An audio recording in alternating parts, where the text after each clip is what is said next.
हरे हरे हरे कृष्ण कृष्ण कृष्ण हरे हरे हरे राम राम राम हरे हरे हरे कृष्ण कृष्ण कृष्ण हरे हरे ब्रह्मानन्दं परमसुखदं केवलं ज्ञानमूर्तिं द्वन्द्वातीतं गगनसदृशं तत्त्वमस्यादिलक्ष्यम् एकं नित्यं विमलं अचलं सर्वधी साक्षिभूतं भावातीतं त्रिगुणरहितं सद्गुरुं तं नमामि। नमामि सद्गुरु शान्तं सच्चिदानन्दविग्रहं पूर्णब्रह्मपरानन्दैशम् आनन्दीवल्लभं सद्गुरु सच्चिदानन्दं केवलं करुणाकरं ज्ञानयोगेश्वरं वन्दे ज्ञानदेवा पुनः पुनः। अलङ्कापुरी पुण्यभूमि पवित्र तिथे नांदतो ज्ञानराजा सुपात्र तया आठविता महापुण्यराशी नमस्कार माझा सद्गुरु ज्ञानेश्वरांशी। सर्व संतांना वंदन, सद्गुरूंना वंदन करून आजच्या चिंतनाला प्रारंभ करूया। आपणा सर्वांना वंदन करतो। कालच्या चिंतनामध्ये आपण 3 नंबरच्या श्लोकाचा 6व्या अध्यायातील विचार करतो आहोत आणि त्यावरच्या काही ओव्यांचा विचार कालच्या चिंतनामध्ये आपण पाहिलेला आहे। माऊलींनी वर्णन करताना आता यमनियमांचं वर्णन केलं, प्रत्याहाराचं वर्णन केलं, प्राणायामाचं वर्णन केलं। जे अष्टांग योग सांगितलेला आहे योगामधला, पतंजली योगामधला अष्टांग योग, त्याचा विचार माऊलींनी मांडलेला आहे। वास्तविक हा त्या भगवद्गीतेच्या विषयाला बाजूला करून हा विषय मांडलेला आहे माऊलींनी। मूळचा विषय तसा नाही, एवढा खोल नाही, पण माऊलींनी आपलं मत जे आहे ते त्याबद्दल तिथं मांडलेलं आहे आणि त्यात ते बोलत आहेत की आता योगचळाचा निमता जरी ठाकावा ती पारता तरी सोपाना या कर्मपंथा चुकवू नही। कुठल्याही प्रकारचा कर्ममार्ग तो चुकवू नकोस, विधीनं शास्त्रयुक्त कर्म करत जा। जी फळं मिळायची आहे ती मिळणारच आहेत आणि योगरूपी पर्वत जो आहे त्याचा माथा म्हणजे शिखर गाठायचं असेल तर तुला निष्काम कर्मयोग करावा लागेल। आणि निष्काम कर्मयोग म्हणजे उदासीनपणानं, उदासीन शब्दाचा अर्थ आहे निराश नव्हे आहे बरं काय। उदासीन म्हणजे फलासक्तीचा त्याग करून, ममत्व सोडून, अहंकार टाकून जर तू कार्य करत राहिलास तर तुला जी फळं मिळायची ती मिळणारच आहेत। आणि फळाची कल्पना करून जर तू कर्म करायला लागलास तर तुला अपेक्षभंगाचं दुःख भोगावे लागेल आणि तू कर्मानं बांधला जाशील। आणि या 2 गोष्टी माऊली सांगतात आणि म्हणून इथं म्हणतात की त्यासाठी जायचा मार्ग जो आहे तो योगाच्या शिखरावरती जायचा मार्ग जो आहे त्या मार्गावरती हे यमनियमाचं आसन, प्राणायाम आणि प्रत्याहार या गोष्टीमध्ये येणार आणि त्या पायऱ्या ओलांडून तुला पुढे जावं लागेल। तर शेवटचं शिखर आहे समाधी नावाचं। अष्टांग योगामधला शेवटचा योग आहे तो समाधीचा आहे, आत्मसाक्षात्काराचा आहे। तिथंपर्यंत जर जायचं असेल तर तुला या मार्गाने जावं लागेल। येणे यमनियमाची नि तळवटे रेगे आसनाची ये पाऊल वाटे येई प्राणायामाची नि आडकाटे वरुतोगा। हळूहळू तू प्राणायामाच्या द्वारे हळूहळू वरती जायला सुरू करू शकतोस। कशाच्या द्वारे? यमनियमांचं पालन करून। म्हणजे यम, अहिंसा, सत्य, अस्ते, ब्रह्मचर्य, अपरिग्रह हे 5 यम सांगितलेले आहेत। पतंजली योगामधला हा प्रकार सांगताना माऊली बोलतात की हे अहिंसा पाळायला पाहिजे, सत्य पाळायला पाहिजे, अस्ते पाळायला पाहिजे, ब्रह्मचर्य पाळायला पाहिजे, अपरिग्रह आपल्यामध्ये उतरला पाहिजे। नियम पण आहेत। शौच म्हणजे शुद्धता, अंतर्बाह्य शुद्धी पाहिजे। संतुष्टता म्हणजे समाधान आपल्याकडे असायला पाहिजे। काहीतरी तप आपण केलं पाहिजे, कष्ट घेतलं पाहिजे, स्वाध्याय केला पाहिजे आणि ईश्वराला सगळं अर्पण केलं पाहिजे। हे नियम 5 सांगितलेले आहेत। यम 5, नियम 5 आणि त्यानंतर पुढे जायचं आहे। म्हणून यम नियम झाले की पुढं म्हणतात ते आसन लागतं। आसनानंतर प्राणायाम आहे। त्या प्राणायामाचा रेचक कुंभक थोडासा करायला तू शिक। वास्तविक ज्यांना हे चांगल्या मार्गदर्शकाखाली शिकायला मिळत असेल त्यांनीच ते करावं, नाहीतर कुंभक वगैरे केल्यामुळं बऱ्याच जणांना काही शारीरिक व्याधीसुद्धा निर्माण झालेल्या आहेत। त्यामुळे त्याचा विचार फारसा आपण करू नये। कोण शिकवणारा चांगला असेल तर हे माऊलींचं सांगणं ऐकावं, कारण प्रत्यक्षात हिचं वर्णन जे केलेलं आहे ते ग्रंथातलं आहे। पुढे मार्गदर्शकाची फार गरज असते असल्या शिक्षणासाठी। त्यामुळे समोर जर मार्गदर्शक असेल तरच रेचक, कुंभक आणि पूरक करावेत। प्राणायामाचे 3 भाग जे आहेत त्यामध्ये बाह्य रेचकसुद्धा आहे आणि आंतरकुंभक आहे, बाह्य कुंभक आहे। या दोन्ही गोष्टी त्यामध्ये येतात। तर ते एखाद्या माहितीकाराशिवाय करू नये। पण माऊली सांगतात की प्रत्याहाराचा आधाडा जो बुद्धीची या पाया निसरा जे हटिये सांडिती होडा कडलगे. हटयोगीचे सुद्धा आहेत, म्हणजे हठयोगाचा प्रकार एक पतंजली योगसूत्रामध्ये सांगितलेला आहे. त्या ठिकाणी कशावर तरी असं काहीतरी त्राटक वगैरे करणं असतं. ते त्राटक एखाद्या मेणबत्तीच्या प्रकाशावर, उदबत्तीच्या पेटलेल्या उदबत्तीच्या टोकावर किंवा ओम या याच्यावरती त्राटक केले जातं, डोळ्यानं बघितलं जातं. सकाळी उगवणाऱ्या सूर्याकडे बघून त्राटक केलं जातं आणि त्यातून बऱ्याचशा काही सिद्धीमध्ये प्राप्त होतात. मला स्वतःलाही अनुभव नाही, त्यामुळे मी काही जास्त याबद्दल काही बोलू शकत नाही. आपण हे मार्गदर्शकच घ्यावेत आणि ते करावं. परमपूज्य काका म्हणतात या नादालाच लागू नये, आपण त्यांचं ऐकायचं. म्हणजे माऊलींचं ऐकायचं नाही असं नाही, त्या काळात त्यांनी तशी लोक असतील म्हणून त्यांच्यासाठी लिहून ठेवलं आहे, किंवा शिकवणारेही लोक असतील म्हणून लिहून ठेवलं आहे, त्यांनाही माहिती होतं म्हणून लिहून ठेवलं आहे. आपण मात्र मार्गदर्शनाच्या शिवाय हे करू शकत नाही. मग त्यावर उपाय सांगितला आहे बघा. तरी अभ्यासाची निबळे प्रत्याहारी निराळे नक्की लागेल ढाळे ढाळे वैराग्याची. आता प्रत्याहाराबद्दल सांगितलेला आहे. हा प्रत्याहार जो आहे, प्रत्याहाराबद्दल आपण सकाळी पाहिलेला आहे बघा, की इंद्रियांची जी उपजत प्रवृत्ती असते नेहमीचीच असते. जे पाहू नये ते पाहावं, ऐकू नये ते ऐकावं, बोलायचं नाही ते बोलावं, चाकू नये ते चाकावं, ही इंद्रियांची मूळची प्रवृत्ती आहे. पण मूळची प्रवृत्ती आहे म्हणून आपण त्या इंद्रियाप्रमाणे वागायला जाऊ नये, इंद्रियांना निरोध करावा, त्याला प्रत्याहार म्हणतात. इंद्रिय मागायला लागले तर इंद्रियांचा प्रत्येक इंद्रियांचा आहार वेगवेगळा आहे, पण ते केव्हाही काही मागतात.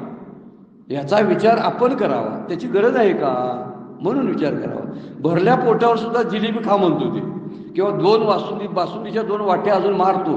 पोट भरलेलं आहे तरी पण जीभ सांगत असते जरा चांगली वाटते खा तू. हा विचार आपण करायला पाहिजे ना, आणि जिभेला सांगायला पाहिजे तू काय म्हणतीस ते काय मी ऐकणार नाही. त्याला प्रत्याहार म्हणायचं.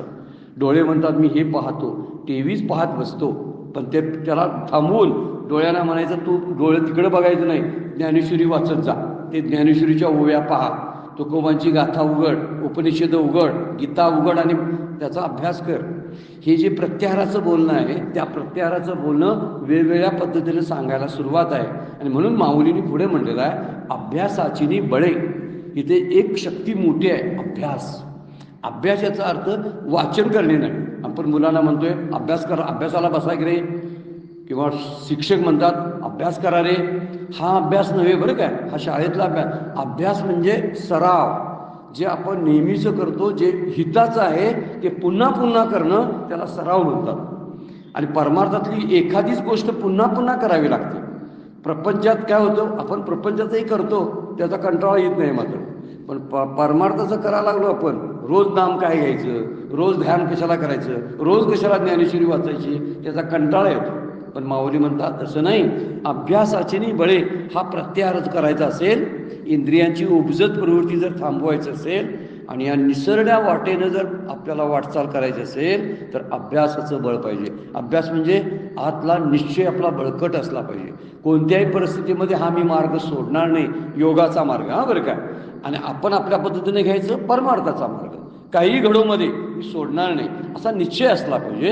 आणि त्याला अभ्यास म्हणलेला आहे. म्हणून अभ्यासाचं बळ प्रत्येक ठिकाणी हवं असतं.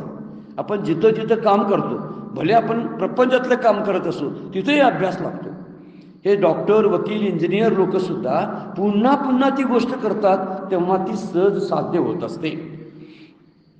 तुकाराम महाराज म्हणतात ना, काय म्हणतात की आयास जे आहे करिता सायास, हा कारण अभ्यास तुका म्हणे.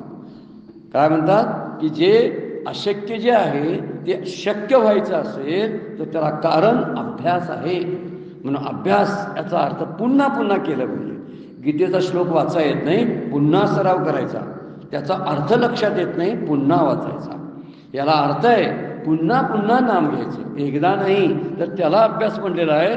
आणि वर्णन करताना कसं केलंय बघा, नक्की प्रत्याहारी निराळे नक्की लागेल ढाळे ढाळे वैराग्याची.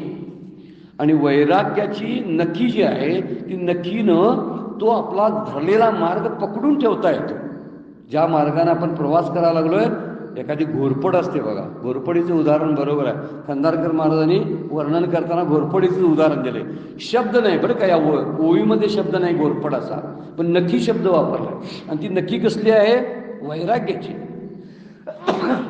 वैराग्याच्या नखीनं ते पकडलं पाहिजे. म्हणजे कडक विरक्ती आपल्याकडे असायला पाहिजे. एखादी गोष्ट सोडली तर सोडली, परत पकडायला जायचं नाही. याला कडक वैरागी म्हणायचं. हळूहळू सोडलेल्याचं भान राहतं, मनात आठवण राहते. ती हळूहळू आठवण घालवण्याचा अभ्यास करायचा. माझी आठवण सोडली त्याची आठवण सुद्धा राहता कामा नये. त्या गेल्याचे ध्यान राहिले अंतरी, तरी परी ती विटंबना. तुकाराम महाराज म्हणतात, जे सोडले ते आठवायला लागलं तर ती विटंबना, ती विसरायला पाहिजे आपण. विसरण्यासाठी अभ्यास, सगळ्यासाठी अभ्यास. पण वैराग्य धारण जर कडक करायचं असेल तर त्यासाठी घोरपड जशी एखाद्या कड्याला आपल्या नख रोवून बसते ना, तसं ह्या अभ्यासाशी, परमार्थाच्या वेदांताच्या अभ्यासाशी आपण चिकटून असलो पाहिजे. तत्वज्ञानाशी चिकटून असलं पाहिजे. ही 4 महावाक्य आहे, या महावाक्याच्या अर्थाशी आपण झोंबलं पाहिजे. सद्गुरूंनी दिलेला जो उपदेश आहे त्या उपदेशाशी आपण चिकटून असलो पाहिजे. ही गोष्ट त्यासाठी घोरपडीचं उदाहरण दिलेलं आहे. मग यासाठी काय वापरावं लागतंय माहिती आहे? वैराग्याची नखी पाहिजे. नखी जी आहे ना ती कडक लागते घोरपडीसारखी, तरच पकडता येते. आपल्याकडे वैराग्य नसतं आणि त्यामुळं एखादी गोष्ट सोडलेली पण पुन्हा कधी आपल्यावर स्वार होते काय कळत नाही. म्हणजे काल दारू सोडून आला होता, माळ घालून आला आणि महिन्याभरानं परत प्यायला चालू केलं. हे काय होतं? वैराग्याचं पाठबळ नाही, अभ्यासाचं बळ नाही, म्हणून तसं घडतं. याचा विचार माऊली सांगतात. तसे साधन आपलं पकडता आलं पाहिजे आणि कडक वैराग्याची आवश्यकता आहे. माऊलींची जी एक ओवी पुढं आलेली आहे बघा, अभ्यासाशी काही सर्वता दुष्कर नाही. अभ्यासाला दुसरा ऑप्शन नाही बरं का. म्हणून मी कसं तरी करेन, याला अभ्यासाला शब्द आहे परिश्रम. कठोर परिश्रमाची गरज आहे. आपण म्हणतोय प्रपंचामध्ये कष्ट करावे लागतात. प्रपंचापेक्षा चौपट कष्ट जे असतात ना ते परमार्थासाठी लागत असतात. पण आपण म्हणतोय ते सोपं आहे आणि प्रपंचातलं मिळणं अवघड आहे. वास्तविक प्रपंच हा प्रारब्धाने मिळत असतो आणि परमार्थासाठी अशी वैराग्याची नक्की असायला लागते साधन पकडण्यासाठी. म्हणून अभ्यासाशी काही सर्वता दुष्कर नाही असं वर्णन माऊली करतात. म्हणून या ओवीमध्ये म्हणतात की वैराग्य जे आहे ते धारण करता आलं पाहिजे.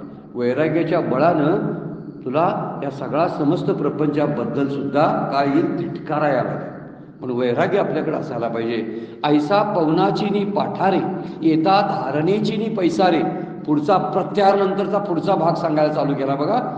पवनाची नी पाठारे म्हणजे प्राणायामाच्या पठारावर येत असताना, येता धारणेची नी पैसारे, त्याच ठिकाणी चित्त स्थिर करणाऱ्या धारणेच्या अशा विस्तीर्ण भूमीबरोबर मार्गक्रमत करत असताना कुठलं पठार लागलेलं आहे? धारणेचं. म्हणजे पुढचा मुद्दा आता वापरलाय बघा. अष्टांगयोगातलं पहिलं साधन यम, दुसरं नियम, तिसरं आसन, चौथं प्राणायाम, पाचवा प्रत्याहार, 6वा धारणा. 6वा हा धारणा आहे. आता 6व्या त्या अंगाबद्दल बोलायला चालू केलेलं आहे. एक एक एक एक बोलत आलेत बरं काय पहिल्यापासून. आपण समजावून घ्यायला हरकत नाही आणि याचाही विचार करावा. यम नियमातले काही नियम, काही यम आपल्याला व्यवहारात वापरता येतात. खोटं बोलायचं नाही, बरोबर आहे, पण काही ठिकाणी खोटं बोलायचं. पण जास्त ठिकाणी जिथं गरज नाही का खोटं बोलायचं, हा मुद्दा आहे त्याचा. काही वेळा आपल्याला स्वतःला बचाव करण्यासाठी किंवा कुणाला तरी वाचवायसाठी खोटं बोलावं लागतं. त्याचा एवढा मोठा पापाचा डोंगर आपल्यावरती येत नाही, कारण आपण आपल्यासाठी केलेलं नसतं ते. म्हणून हा विचार करायचा की बऱ्याच वेळा मात्र खरं बोलता येते. मग हे पाळायला काय हरकत आहे? असे यमातले 5, त्यातले काही, नियमातले काही आपल्याला जर पाळता आले तर पुढे आपण धारणेच्या ठिकाणी जाऊ शकतो. म्हणून नासिकाग्रादी देशाच्या ठिकाणी चित्त कुठं स्थिर करायचं म्हणून सांगितलंय? धारणा कुठं करायची? नासिकेचं अग्र म्हणजे नाकाच्या टोकावरती, शेंड्यावरती दोन्ही डोळ्यांच्या बाहुल्या इकडं वळल्या पाहिजेत आणि त्याकडं लक्ष देऊन काही वेळ शांत बसता आलं पाहिजे. त्यावेळी श्वास येतो जातो अशा श्वासावर आणि नजर कुठं? नासिका अग्रावरती. दोन्ही गोष्टी, श्वासाकडं लक्ष आणि नजर जी आहे डोळ्याची नजर ती नासिका अग्रावरती. खूप जणांना अनुभव येतोय म्हणे की असं असं केल्यामुळं काहींची दृष्टी पण सुधारली आहे म्हणे. त्यामुळं असं जर आपण जर करायला लागलो तर तो एक प्रकारचं योगासनच आहे ते. त्यामुळे दृष्टीसुद्धा, डोळ्याची दृष्टी सुधारते असा काहींचा अनुभव आहे. पण इथं स्थिर करायचं आहे त्या ठिकाणी धारणा धरायची आणि ज्या अवस्थेत ध्येयाशी चित्त समरस होते अशा स्वरूपाच्या ध्यानाचे शिखर सापडते तेव्हा काय काय होते ते सांगतात. मग हळूहळू ही धारणा पूर्ण झाली, धारणा परिपक्व झाली की ध्यान लागतं. ध्यान कितवा आहे? नंबर 7वा. आणि आम्ही काय करतोय, आज अनुग्रह झाला की उद्या ध्यानाला बसतोय आणि मागच्या 6चा कुणी विचार करायचा. यम कुणी पाळायचे 5 असते, अपरिग्रह ब्रह्मचर्य कुणी पाळायचं, ते नाही पाळलं नाही, ते पुढचं त्याच्या नियम शौच संतोष तप ईश्वर प्रणिधान स्वाध्याय पाळायचे कुणी. कधी ग्रंथ वाचला नाही, काय नाही, कधी गुरूंचा उपदेश ऐकला नाही आणि बसला ध्यानाला. का? ध्यानाच्या क्लासला कुठेतरी जाऊन आलेलं असतं. आता कसलं ध्यान, या क्लासमध्ये कसलं ध्यान शिकवणार आहे? ध्यान लावायचं नसतं, ध्यान लागत असतं. हा मुद्दा जर लक्षात घेतला आपण तर ध्यान लावायला फारसा प्रयत्न आपण करणार नाही, कारण जाता येता सुद्धा ध्यान लागू शकतं. आपण अनेक वेळा ज्यावेळी एखाद्या विशिष्ट अवस्थेमध्ये काहीतरी पाहत असतो ना, त्यावेळी ध्यान लागलेलं असतं आपल्याला कोणतरी बोलवलं तरी हाक ऐकू येत नाही म्हणतात. नाही हो, तुमच्या बोलण्याकडे माझं लक्ष नव्हतं, याचा अर्थ ध्यानात होता तो. आता ध्यान कुठलं हा मुद्दा त्यानंतरचा. म्हणून ध्यानासाठी लागणारे ज्या गोष्टीच्या जे मटेरियल आहे ते योग्य पद्धतीनं वेदांत शास्त्रानं पुरवलेलं आहे, त्या पद्धतीचं ध्यान असावं. पण ध्यान करता करता क्लासमधून ध्यान शिकता येत नाही, तर त्यासाठी अशा काही गोष्टी अगोदरच्या कराव्या लागतात.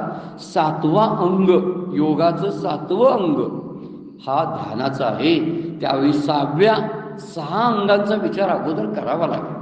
आपण त्यामध्ये परिपूर्ण व्हावं लागेल, आपोआप ध्यान लागेल, ध्यान लावावं लागणार नाही. आणि म्हणतात काय, मग ऐसा पवनाचिनी पाठारे, प्राणायामाच्या द्वारे ह्या नासिकाग्रहावर चित्त स्थिर केल्यानंतर आपण हळूहळू त्या धारणेच्या पठारावर पुढे जातो. आणि मग कुठं होतं की त्या ध्येयाशी समरस होतो. काहीतरी ध्येय असतं.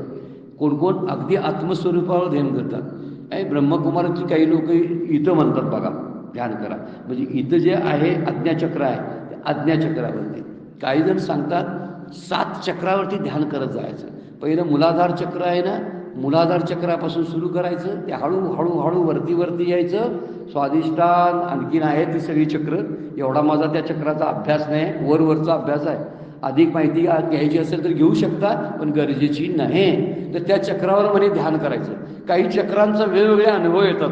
या चक्रावर ध्यान केलं तर हा अनुभव येतो, या चक्रावर ध्यान केलं की हा अनुभव येतो. काही व्याधी बऱ्या होतात, पण शिकवणारा माणूस चांगला पाहिजे त्यासाठी, मगच आपल्याला कळेल. तर हिथं काय म्हणतात की प्राण आपानाचे जे घोडे म्हणून वापरलेले आहेत, त्या घोड्याच्या द्वारे, त्या वाहनाच्या द्वारे आपण जाणार त्या पठारावरती. कुठलं पठार आहे? धारणेचं पठार. धारणा म्हणजे एखाद्या ठिकाणी एकाग्रता होणे, पकडून ठेवणे. धारणा म्हणजे काय करणे? पकडून ठेवणे, होल्ड म्हणतो त्याला आपण. काही काळ पकडून ठेवणे, कधी कधी निसटतं आणि जातं. जास्त काळ राहिलं ना धारणा, तर त्याला ध्यान म्हणतात. पकडून ठेवलेली गोष्ट जास्त काळ राहिली तर आपण बराच वेळ, काहीतरी 2 मिनटं 5 मिनटं 10 मिनटं त्यामध्ये तशीच जातात. आणि तसंच आपल्याला शांततेचा अनुभव येत असतो. काही आठवत नाही, विचार बंद होतात आणि त्यावेळी धारणा संपून ध्यानात आपण गेलेलो असतो. हे नामानं सुद्धा होते बरं काय. हेच करायची काही गरज नाही. यम नियम प्राणायाम आसन काही करायची गरज नाही, नामानं सुद्धा हा अनुभव येतो. बऱ्याच जणांनी हे अनुभव घेऊन परमपूज्य काकांसारखे सांगतात. यावरून आपण लक्षात ठेवलं पाहिजे, नामाच्या आधारे सुद्धा ध्यानावर आपण स्वार होऊ शकतो. पण हळूहळू त्याची सवय लावली पाहिजे. त्यासाठी थोडं का असताना मनातले विचार जागे असताना दूर करावे लागतात ना. झोपेच्या वेळी नव्हे, झोपेच्या वेळी विचार जात नाहीत. जागा असताना विचार घालवावं म्हणजे झोप बरोबर लागते. आपण त्यावेळी म्हणतोय जरासे लाईट बंद करा, जरा एक कलकल बंद करा, मला झोपायचं आहे. पण हे विचार, आतली शांतता फार महत्त्वाची असते. बाहेरल्या गोंधळाचा परिणाम होत नाही, आपण जेव्हा आतली शांतता अनुभवत असतो त्यावेळी. म्हणून इथं म्हणले त्या धारणेच्या पठारावरती आपण स्वार झालो की मग पुढेच लगेच ते शिखर दिसायला लागतं. आणि मग पुढे काय होतं याचं वर्णन करताना, धारणा म्हणजे मन एकाच विषयावर स्थिर करण्याचा अभ्यास.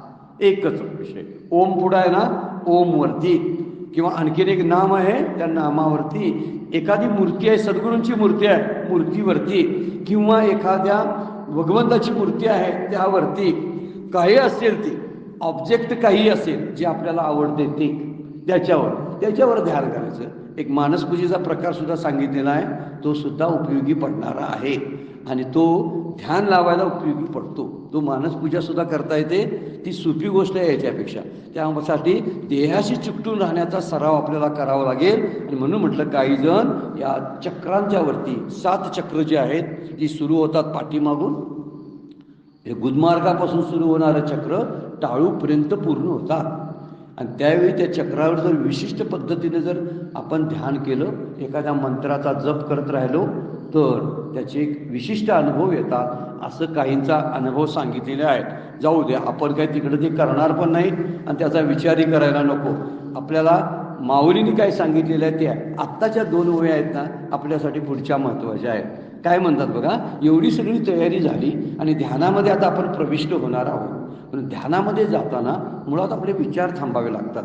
आधी कधीतरी प्रयोग करून बघा. परवाच्या चिंतनामध्ये जाता जाता बोलणं झालं होतं त्याचं, की आपल्या मनात आपण आपल्याशी बोलतोय ना, ते थांबवावं लागते. दुसऱ्याशी बोलणं थांबवणं सोपं असतं. लगेच आपण तोंड मिटलं ना की दुसऱ्याशी बोलणं थांबवता येतं. आपल्याशी जे बोलतोय ना ते थांबवता येत नाही. आपण जाता येता आपल्याशी बोलत असतो, पण ध्यानाला बैठकीला बसलो आपण तर आपल्याशी बोलायचं थांबवावं, म्हणजे बऱ्यापैकी ध्यानाला सुरुवात होत असते. हा प्रयोग करायला हरकत नाही. आता माऊली जे बोलावले आहेत ना, 59 नंबरची ओवी आहे बघा. मग तया मार्गाची धाव पुरेल प्रवृत्तीची हाव, जेथे साध्य साधना केव समरसे होय. आत्ता काय होईल त्या ठिकाणी, जेव्हा ध्यानात आपण शिरतो त्यावेळी ध्यानाची पराकोटीची अवस्था प्राप्त होते, उच्च कोटीची. त्यामुळे कुठं डास चावला, कुठेतरी बाहेर आवाज कुठले यायला लागले याची काहीही कल्पना राहत नाही. आणि हळूहळू तो ध्यानातून वरच्या टप्प्यामध्ये जात असतो. ती समाधीची भूमिका 60व्या ओवीमध्ये सांगितली. आता 59व्या ओवीमध्ये म्हणतात की ध्यानाची वरची शेवटची पातळी काय म्हणतात, मग त्या मार्गाची धाव पुरेल प्रवृत्तीची हाव. जी वृत्ती बाहेर फिरत होती ना ती सगळी पाठीमागं येईल. जे पुढे पुढे काहीतरी आपण बघत होतो, विचार करत होतो, ते विचार सगळे थांबतील. आणि थांबलेले विचार जे आहे, ती प्रवृत्ती जी आहे, ती सगळी साधनं सुद्धा थांबतात.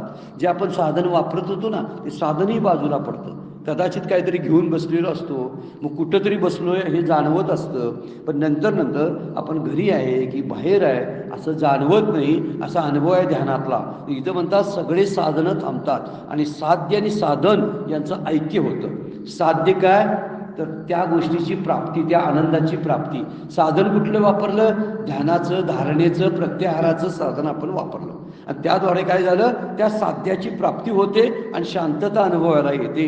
आणि त्यावेळी तो जे काय करतो तो त्याच्या सगळ्या हालचाली ज्या आहेत समाधीतल्या त्या विशिष्ट प्रकारच्या त्या होतात. आचार्याने एक वर्णन केलेलं आहे बघा. काय म्हणतात, आत्मात्व गिरिजामती सहचारा प्राणा शरीराग्र. घर त्याचं शरीर होतं, प्राण त्याचा सोबती होतो म्हणजे वायू मित्र होतो. प्राणायाम करायची काय गरज नाही, प्राणच मित्र झाल्यावर. शरीर हे घर राहतं, शरीराला तो घर समजतो. आपण घर समजत नाही, आपणच तिथं राहतोय का काय असं आपल्याला वाटत असतं. शरीर हे घर आहे हे समजायला पाहिजे. आत्मात्व गिरिजामती, बुद्धी ही ती तशी आहे. पूजा ते विधी उपभोग रचना. पूजा जी करत असतो ना ती कशावरून, जे उपभोग घेत असतो ना तीच त्याची पूजा असते. खातो ही पूजा, बोलतो ती पूजा, काय करत असेल ती पूजा. पुढे म्हणतात बघा, निद्रा समाधी स्थिती, जेव्हा तो झोपतो ती समाधीच असते त्याची. अशा स्थितीला तो योगी जाऊन पोचतो. संचरो पदयो प्रदक्षिणा विधी. ज्यावेळी पाय चालत जातो ना कुठंतरी त्याला आपोआप त्याच्या प्रदक्षिणा होतात. आम्ही कसं मंदिराच्या भोवती प्रदक्षिणा घालतो, त्याला तसं करायला लागत नाही, आपोआपच त्याची प्रदक्षिणा पूर्ण होते. आणि स्तोत्रानी सर्वागिरो, बोलणं हेच त्याचं स्तोत्र होते. जे बोलतो ना ते स्तोत्रच होते त्याचं. यद यद कर्म करोमी तदत अखिलम शंभो तवा आराधनम. हीच शंभोची म्हणजे भगवान शंकराची आराधना आहे. भगवान शंकराचार्यांचं हे सूत्र आहे. माऊलींनी सुद्धा भाष्य केलेलं आहे बरं का. कारण माऊलींचा शंकराचार्यांच्या वाङ्मयाचा अभ्यास होता हे आपल्या लक्षात येतं आहे. ज्यावेळी ज्ञानेश्वरीतल्या ओव्या आपण बघत असतो त्यावेळी जे आचार्यांचे विविध ग्रंथ आहेत ना त्या ग्रंथातले कुठंतरी संदर्भ ज्ञानेश्वरीमध्ये येऊन जातात. याचा अर्थ माऊलींनी आचार्यांचं म्हणून म्हणले की भाष्यकारा ते भाष्य पुसतू. मी ज्या ओव्या दिल्यात ते भाष्यकारांना विचारून लिहिल्यात. भाष्यकार कोण गीतेचे, आद्य भाष्यकार जे आहेत ते भगवान शंकराचार्य आहेत. त्यामुळे ते म्हणतात त्यांना विचारून मी ज्ञानेश्वरीच्या ओव्या आल्या. ओवी कशा आहे बघा 18व्या अध्यायामध्ये. आता आपण श्लोक बघितला, ओव्या कशा आहेत बघा. एवं तो बोले तो स्तवन, तो बोलतो ते स्तवन होतं. स्तवन म्हणजे आपण बसतो रामरक्षा मंत्र म्हणतो, आणखीन काहीतरी म्हणतो. तो देखे ते दर्शन, जो तिकडे बघेल ना तिथंच तो देवच प्रकट होतो. म्हणजे ज्या ज्या स्थळी मन जाये माझे त्या त्या स्थळी निजरूप तुझे. जे जे देखे ते दर्शन अद्वया मज गमन तो चालेतो. त्याचं गमन म्हणजे मला भेटण्यासारखंच आहे ते. तो माझ्याकडंच यायला लागला, कुठेही चालत जाऊ दे, जणू ते माझ्याशी त्याची भेट व्हायला लागली. न तो करी तेतली पूजा, तू जी हालचाल करतो ना ती सगळी पूजा तो कल्पितो जपू माझा. त्यानं कुठलीही कल्पना करू दे, तो माझा जप असतो. त्याच्या बोलण्यातून तोंडातून बाहेर पडणारे शब्द हे जपच असतो. इतका तो उच्च कोटीला जातो. तो असे ती कपिध्वजा समाधी माझी. जो ज्या स्थितीमध्ये असतो तीच माझी स्थिती आहे, समाधी आहे, असं माऊली बोलतात. या ओवीवरून समजतं मार्गाची धाव. ज्या मार्गाने प्रवासाला निघालेलं होतेच नाही, म्हणजे पहिल्यांदा यम नियम असा पुढे जाऊन शिखरावर पोचले आणि शिखरावर पोचल्यानंतर प्रवास थांबला. म्हणून त्या मार्गाची धाव पुरेल प्रवृत्तीची हाव. प्रवास कुणाचा चाललाय? वृत्तीचा प्रवास चालू आहे. आपण काय कुठं जात नाही का, कुठला शिखर चढायला गेलोय आपण. योगाची शिखरं आहेत ती, आणि या योगाच्या वरच्या अष्टांग योगाच्या वरचं साधन समाधी, तिथं तो पोचला ना तर प्रवृत्ती थांबते, विचार करणं थांबतं आणि त्या ठिकाणी समाधीचा अनुभव येतो. जेथे साध्य साधना केव समरस होय, तिथं कर्तव्याची इच्छा संपून जाते आणि या अवस्थेमध्ये आत्मदर्शन आणि साधन अष्टांग योग यांच्या ऐक्याचं आलिंगन होतं, एकरूप होतात. म्हणजे आपण म्हणतो जीवाशिवाची भेट होते. हा ही भेट इथं वर्णन केलेलं आहे. केव्हा होते माहिती आहे? सरेल मार्गाची धाव. आता जे धावायचं होतं ना ते थांबलं. त्यामुळे योगारूढ झाल्यानंतर स्थिर व्हायसाठी काही काळ जावं लागतो. आपण नाम घेतो ना तर नामाला सोडायचं नाही, हळूहळू नामात रंगत जायचं. आपण शांत होतो. 10 मिनटं 15 मिनटं नामात गेली की वृत्ती बऱ्याचशा शांत होतात आणि हळूहळू शांत झाल्या की आपण नाम जे तोंडातून बाहेर पडतंय ते हळूहळू बंद होण्याची शक्यताही असते. बंद ज्यावेळी होतं त्यावेळी आतल्या प्रवृत्ती थांबतात. माझं कुठेतरी विचार जे पळत होतेत ना नाम घेताना ते पण थांबत असतात आणि हळू आपण शांततेचा अनुभव घेतो. मग काही काळ सावध आपण जर नसेल तर ती सांसारिक आकर्षणं, प्रपंचातल्या काही विषय जे आहेत ते आपला ताबा घेण्याची शक्यता असते, लगेच भरकटण्याची शक्यता असते. असं भरकटलं की परत नाम घ्यायचं. परमपूज्य काकांचं साधनेची पद्धत सांगायला मी तुम्हाला. काका सांगतात की असं ज्यावेळी ध्यानातून निष्ठा लागलो आपण की लगेच परत नामाला पकडायचं. नाम चालत राहिलं आणि आपण स्थिर झालो की नाम घेता घेता घेता मन शांत होतं. शांत झालं की नाम बंद पडतं. बंद पडलं की आपण स्थिर झालेलो असतो. काही काहीच्या हातात माळ असते तर माळ सुद्धा हातातनं पडते, त्याला माहीत नाही आपल्या बोटातून खाली पडली, माहीत नसावी. टाकू नये.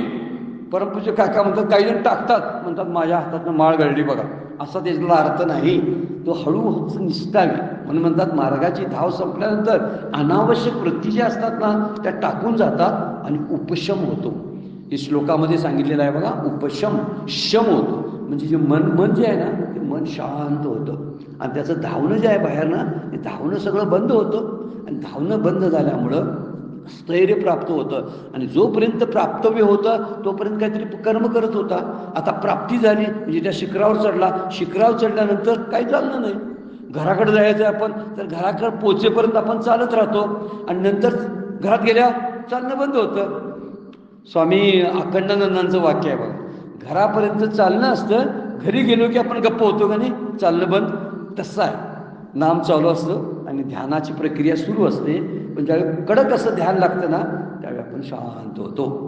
म्हणून तुकाराम महाराजांचा अनुभव ध्यानातला कधी बोलले नाहीत फारसा, ते ध्यानाबद्दल बोललेले नाही. अखंड तुकारामची गाथा जरी बघितली आपण, त्यांचा सगळा हे आहे ना तो भर तो नामावरती आहे. ते म्हणतात नाम घेता मन निवे वाचे अमृत ती स्त्रवे होता ती बरवे ऐशे शकून लाभाचे. काय काय लाभ होतात ते तुम्ही अनुभव म्हणतात. नाम घेताना मन शांत होईल याचा अर्थ ध्यानच लागेल हेच त्यांना सांगायचं आहे.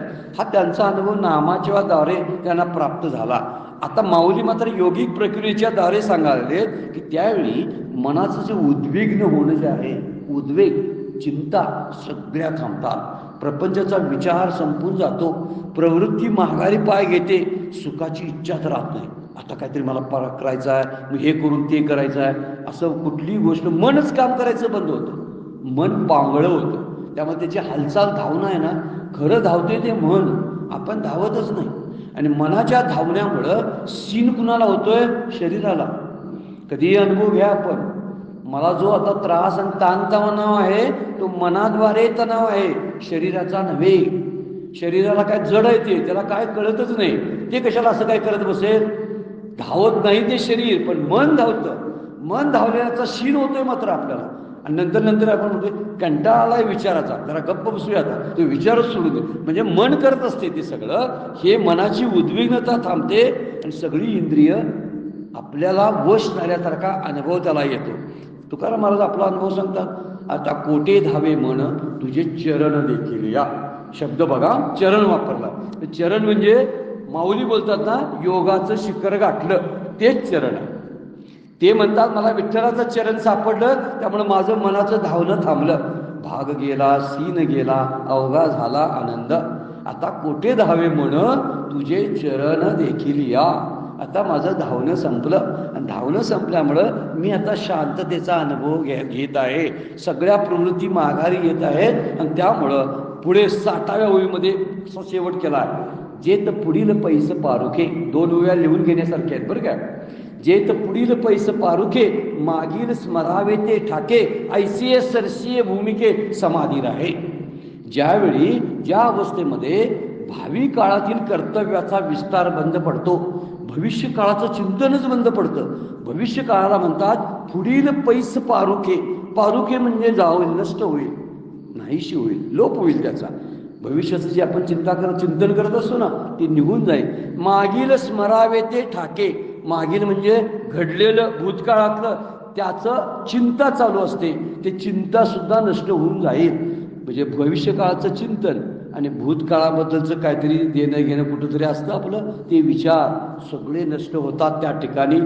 हे समाधी अवस्थेमध्ये ऐसीय सरसीय भूमिके समाधी राहे. अशा अवस्थे म्हणजे अशा वृत्तीच्या समान भूमिकेवर समाधी स्थिर होते. त्या समाधीचे प्रकार सविकल्प समाधी, निर्विकल्प समाधी. हे वर्णन आहे ना निर्विकल्प समाधीचं आहे. सविकल्प समाधी म्हणजे ध्यानाची वरची पायरी असते. त्यावेळी आपल्यासमोर ऑब्जेक्ट अजूनही असतं. त्या ऑब्जेक्टाशी आपली वृत्ती एकरूप झालेली असते. ऑब्जेक्ट सुटलेलं नसतं.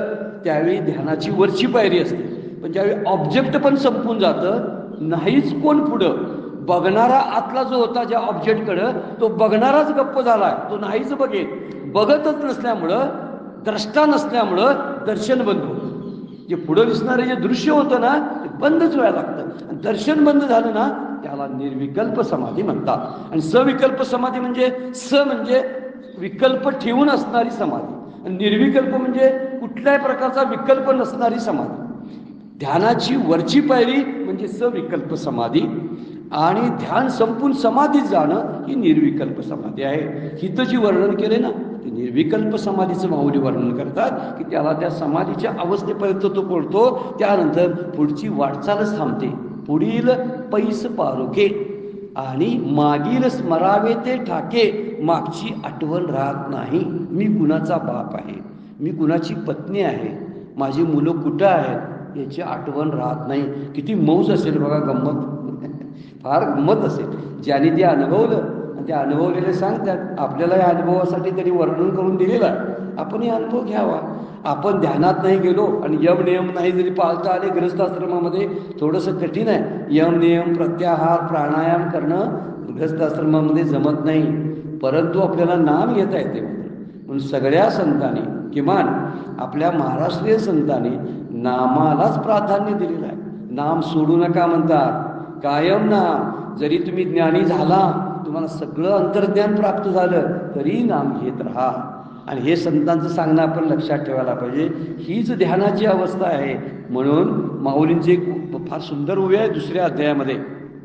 मग निष्कलंक गहन एक 55 नंबरचा श्लोक आहे बघा, दुसऱ्या अध्यायामधला. यदा ते मोहकलिनम बुद्धिव्यतीत रिष्यती तदा गंताशी निर्वेदम श्रोतव्यश्य श्रुतश्च. जे ऐकायचं आहे आणि ऐकलेलं आहे त्या सगळ्याबद्दल तुला वैराग्य येईल. कधी? जेव्हा तुझा मोहातून पाय बाहेर पडेल, प्रपंचाच्या आकर्षणातून तू बाहेर येशील ना, त्यावेळी तुला कुठली गोष्ट प्राप्त करावी आणि प्राप्त केलेली गोष्ट त्याचं रक्षण करावं ही इच्छाच राहणार नाही. माऊली म्हणतात, मग निष्कलंक गहन उपजेल आत्मज्ञान, जेणे निचाडे होईल मन अपयशे तुझे. आपोआप तुला त्या आत्मज्ञानाचा अनुभव यायला लागेल आणि मनात जो काय जो मल होता तो सगळा मल निष्कलंक गहन उपजेल आत्मज्ञाने, ज्याने निचाडे होईल मन अपयशे तुझे. अपयश म्हणजे आपोआप तुझं मन शुद्ध होईल. शुद्ध झालेलं मन हे मनपणा सोडून देते. मन जेव्हा जाग्यावर नसतं तेव्हा आपण ते शुद्ध झालं असं समजायचं. शुद्ध झालं की ते स्थिर टिकतच नाही. कुठलीही गोष्ट असते शुद्ध म्हणजे काय बघा, पारदर्शक काच असते. एक जड वस्तू आहे, त्या जड वस्तूतून आपण पाहू शकत नाही. आणि एखादी पारदर्शक असते ना, ट्रान्सपरंट असते, त्यातून आपण पाहू शकतो, म्हणजे ते शुद्ध असतं. त्यामुळे ते नसतं जाग्यावर. जर आपल्याला पलीकडचं दिसतंय याचा अर्थ मध्ये अडथळाच नाही ना. म्हणून शुद्ध होणं म्हणजे मनाचं उन्मनन होणं. त्याला एक शब्द शास्त्रानं वापरला आहे, उन्मनन स्थितीमध्ये जाणं, वरची स्थिती मनाची. म्हणून मन खालच्या स्थितीमध्ये प्रपंचाचा विचार करतं आणि उन्मनन स्थितीमध्ये ते जाग्यावरच नसतं. जाग्यावर नसलं म्हटलं ना, शांततेचा अनुभव येतो. आपल्याला झोप लागते ना, त्यावेळी ते मन नसतं म्हणून. मन जर जाग्यावर राहिलं ना, झोपच येत नाही. कारण आपले मन सारखं चळबळ करत असते. उद्या काय करायचं, इकडे काय करायचं, तिकडे काय करायचं, आता किती वाजले, पाणी पिऊ काय, उठू काय, उठून बसू काय, नाम घेऊ काय झोपू, किती वाजले कुणाला माहिती. सारखं काहीतरी चळवळ चालू असते, झोप लागत नाही आपल्याला. त्यावेळी मन जागृत असतं. मन जागृती सोडतं आणि झोपतं, त्यावेळी आपल्याला झोप लागते, शरीराला झोप लागत असते. म्हणून इथं म्हणतात, मग निष्कळंक घन उपजेल आत्मज्ञान, तेने निचाडे होईल मन अपयशे तुझे. मग तेथे अनेक काय जाणावे, मागीला ते स्मरावे, हे अर्जुना आगवे पारुशेल. हा मुद्दा महत्वाचा आहे, आपल्या ओवीशी संबंधित आहे. दुसऱ्या अध्यायातली ओवी आहे बरं काही. आणि 55 नंबरचा बहुतेक श्लोक आहे तो. त्यावरच्या ह्या ओव्या 3च आहेत. त्यातल्या ह्या 2 ओवी आपण घेतलेल्या आहेत संदर्भासाठी. काय म्हणतात ते तर अनेक काय जाणावे, मागीला ते स्मरावे, काहीतरी जाणावं, हे जाणावं, त्याचं ज्ञान घ्यावं, याची इच्छा राहणार नाही. मागीला ते स्मरावे, पूर्वी काय घडलं होतं, मी लहानपणी कसा होतो, किती पाप आणि पुण्य केलेत मी, याचं आठवण राहत नाही. मागीला ते स्मरावे, हे अर्जुना आघवे पारुशेल. सगळं निघून जाईल अर्जुना तुझं. जर तू या मोहातून प्रपंचाच्या पाय बाहेर काढलास की तुझं सगळं निघून जाईल. म्हणून समाधीच्या पुढे दुसरं कुठलं साध्य राहत नाही. त्याला शेवटचा पतंजली योगशास्त्रानुसार साक्षात्कार म्हणलेला आहे. ज्याला आपण वेदांताच्या भाषेमध्ये जीवनमुक्तीचा प्रवास ज्याला आपण म्हणतो तो आहे. ती जी विदेहमुक्ती किंवा जीवनमुक्ती ज्याला आपण म्हणतो ती मुक्ती प्राप्त होत असते. आणि ही मुक्ती म्हणजे काय, पण बऱ्याच वेळा होते काय, समाधी लावणारी मंडळी आहेत होती, पण समाधीतून बाहेर आल्यावर परत नेमाप्रमाण प्रपंच नेमाप्रमाण बोलत असतात. त्यामुळे त्यांचं सुटलंय असं म्हणता येत नाही. पण परमपूज्य काका त्याच्यावर बोलतात, आपली समाधी बाद समाधी असली पाहिजे. बाद समाधी म्हणजे डोळे मिटून बसायची समाधी नव्हे, चालता येता इकडे पोरं खेळायला लागलीत, नातवंड, ही माझी नव्हे, यांचा आणि माझा संबंध एवढ्या पुरता आहे असा सारखा विचार. ही सगळी दिसणारी माझी प्रॉपर्टी घरदारे आहे, नष्ट होणार आहे. रडत म्हणायचं नाही, कधीतरी हे नष्ट होईल, नाहीतर मी जाईन यांच्या अगोदर, ह्यापैकी काहीतरी घडणार आहे असं समजून सारखं चालायचं, बोलायचं, विचार करायचा. याला बाद समाधी म्हणतात. नुसती समाधी लावणं, त्यातून जाग झाल्यावर परत आणि प्रपंचाचे विचार येऊ शकतात. पण बाद समाधीमध्ये सरळ बाधित करतो ना आपण पुढचे विचार सगळे. हे काय, तो बोलला, शिवी दिली, खोटं आहे ते, मिथ्या आहे, मी शिवीला प्रत्युत्तरच देणार नाही. कोण म्हणतोय माझ्या सत्कार करणार आहे, या तुम्ही फार मोठे आहात, तुमचा महात्म्य आहात, तुमचा सत्कार करायला पाहिजे, त्या शब्दाचाही त्याला विचार नसतो. कशातच विचार नसतो ना, कारण त्या शब्दांना त्यानं बाधित केलेलं असतं. खाताना आपण जे पदार्थ खातो त्या चवीबद्दल त्यांचा इंटरेस्ट नसतो आणि ती बाद समाधी असते. आहे ते खातात आणि रिकाम होतात. त्यांना मीठ कमी आहे, तिखट जास्त आहे, कसं आहे हे माहिती नसतं. याला बाद समाधी म्हणतात. ही बाद समाधी अंगीकारणं थोडीशी कठीण असलं तर याच्यापेक्षा बरं ही लावावी लागते, ही लागत असते. बाद समाधी लागत असते. आणि ही समाधी ज्याला निर्विकल्प सविकल्प म्हटलं, ध्यानाचा अभ्यास, धारणेचा, प्रत्याहाराचा अभ्यास करून पुढे जाऊन समाधी लावावी लागते. आणि समाधीतून उठून माणसं वेगळा विचार करू शकतात. म्हणून आत्तापर्यंत यमनियमापासून ध्यानापर्यंत ते धावणं आहे, हे सगळं थांबलेलं आहे. आता कुठं पुढं जायचं आहे? आणि समाधीत काहीच करणं नसतं, काहीच करायचं नाही, शांत अवस्था प्राप्त झालेली आहे. माऊली तुकोबा वर्णन कसं करतात आपल्याला पाठ असलेला अभंग आहे. आता निश्चिंतीने पावलो विसावा, कुंडली या धावा तृष्णेची या. काय म्हणतात बघा, आता निश्चिंतने मी विसावा पावलो, आत्ता विश्राम मला मिळाला. कुठं? ज्या ठिकाणी त्यांना त्या चरणाची भेट होते किंवा भगवंताचं दर्शन झाल्यावर पुढे जाणंच नाही ना. आता पुढे कुठं जायचं आहे? जायचं सगळं संपलं. पहिले जे मार्ग होते ते करत करत करत तपाच्या मार्गानं पुढं आलो आणि आत्ता काय करणं शिल्लक नाही. त्यामुळे माझं काय संपलेलं आहे सगळं. म्हणून इच्छा करणारं मन जे आहे ते ध्येयाकार होतं आणि संपादन काय करायचं आहे ते संपून जातं. विषयात सगळे दोष दिसायला लागतात आणि माऊली म्हणतात सुखाचा अनुभव येतो. 61व्या योगमुक्तीमध्ये काय म्हणतात, येणे उपाय योगारूढ, जो निरवधी झाला प्रौढ, तयाजी चिन्हांचा निवाड सांगे नाही. आता असा योगारूढ झालेला समाधी अवस्थेत पोचलेला आहे ना, असतो कसा त्याचं लक्षण मी तुला आता सांगणार आहे, असं भगवद्गीता बोलते. अर्जुनाला भगवंत म्हणतात इथून पुढे तुला मी त्याची लक्षणं सांगतो, तो कसा असतो. म्हणून योगारूढ झालेला अष्टांगाच्या योगाच्या उपायाने समाधीरूप योगावर जो आरूढ झाला आहे, जो समाधीचा अनुभव घेत आहे, जो अशा रीतीने अमर्याद श्रेष्ठ झाला आहे, त्या पुरुषाच्या लक्षणाचे विवरण तुला सांगतो ऐक, असं त्यामध्ये म्हणतात. येणे उपाय योगारूढ, जो निर्वधी झाला प्रौढ. प्रौढ म्हणजे परिपक्व झाला, समाधीमध्ये एकदम परिपक्व झाला. तयाची या चिन्हांचा निवाड, चिन्ह म्हणजे लक्षणं, त्यांचा निवाडा लक्षणांचा मी तुझ्यापुढे करणार आहे, तो ऐक, असं 4थ्या श्लोकामध्ये आता सांगणार आहे. आता वेळ संपलेली आहे, आपल्याला थांबावं लागतं. वर्णन फार सुंदर आहे, अजून खूप विचार या ओळीवरती होऊ शकतो बरं का. 59 आणि 60 नंबरच्या 6व्या अध्यायातील ओवी आहे की हा ज्यांना खरंच अनुभव आहे ना त्यांच्यासाठी गंमत आहे. पण ज्यांना काही माहिती नाही ना, पण त्याने अनुभव घेण्याचा सराव करता येतो. तो सराव आणि केला तर त्यातला आनंद आहे ना, तोही लुटता येतो. तो बाहेर कुठंच नाही, खाण्यात नाही, बोलण्यात नाही, जेवण्यात नाही, माणसात नाही, मिसळण्यात नाही आणि आणखी प्रपंच करण्यामध्ये सुद्धा नाही. तो अनुभव बसल्या ठिकाणी प्राप्त होण्याची ही अनुभूती यामध्ये माऊलींनी ओवीमध्ये सांगितलेली आहे. आपण या आत्ताच्या ओव्या बघितलेल्या आहेत. आता 4था श्लोक पुढचा आहे, त्यामध्ये आता पुढच्या चिंतनामध्ये पाहणार आहोत. आजची सगळी चिंतनं ही सद्गुरूंच्या चरणी, भगवान ज्ञानेश्वरांच्या चरणी अर्पण करून विराम घेऊया. पुंडलिक वरदारी विठ्ठल श्री ज्ञानदेव तुकाराम.